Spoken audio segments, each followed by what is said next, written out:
أعوذ بالله من الشيطان الرجيم. بسم الله الرحمن الرحيم.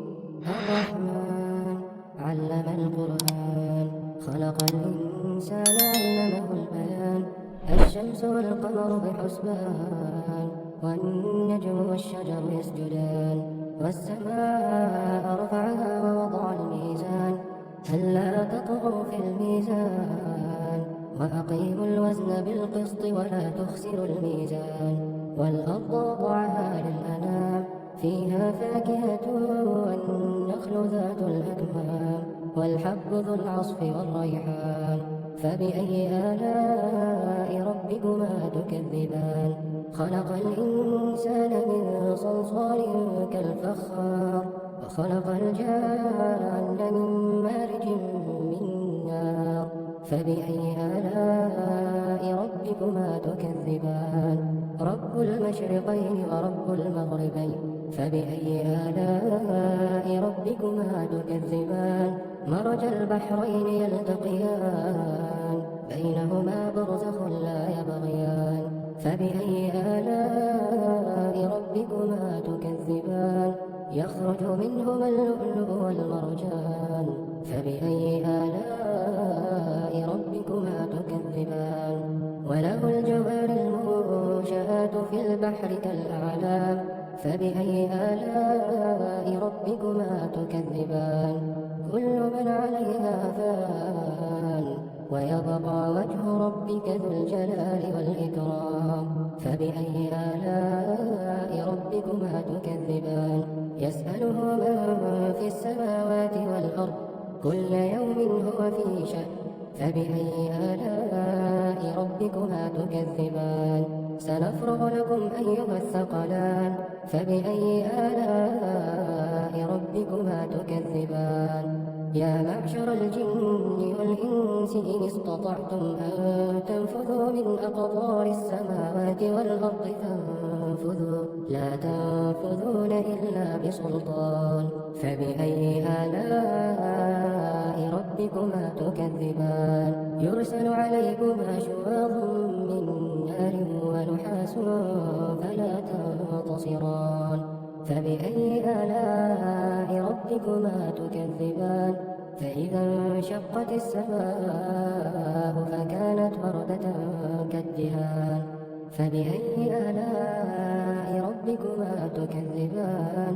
فيومئذ لا يسأل عن ذنبه إنس ولا جان. فبأي آلاء ربكما تكذبان؟ يعرف المجرمون بسيماهم، فيؤخذ بالنواصي والأقدام. فبأي آلاء ربكما تكذبان؟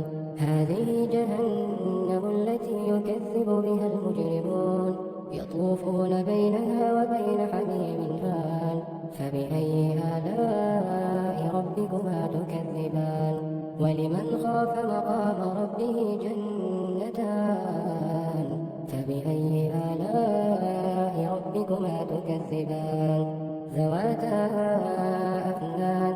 فبأي آلاء ربكما تكذبان؟ فيهما عينان تجريان. فبأي آلاء ربكما تكذبان؟ فيهما من كل فاكهة زوجان. فبأي آلاء ربكما تكذبان؟ متكئين على فرش بطائنها من استبرق، وجنى الجنتين دان. فبأي آلاء ربكما تكذبان؟ فيهن قاصرات الطرف لم يطمثهن إنس قبلهم ولا جان. فبأي آلاء ربكما تكذبان؟ كأنهن الياقوت والمرجان. فبأي آلاء ربكما تكذبان؟ هل جزاء الإحسان إلا الإحسان؟ فبأي آلاء ربكما تكذبان؟ ومن دونهما جنتان. فبأي آلاء ربكما تكذبان؟ مدهامتان. فبأي آلاء ربكما تكذبان فيهما عينان نضاختان فبأي آلاء ربكما تكذبان فيهما فاكهة ونخل ورمان فبأي آلاء ربكما تكذبان فيهن خيرات حسان فبأي آلاء ربكما تكذبان حور مقصورات في الخيام فبأي آلاء ربكما تكذبان لم يطمثهن إنس قبلهم ولا جان فبأي آلاء ربكما تكذبان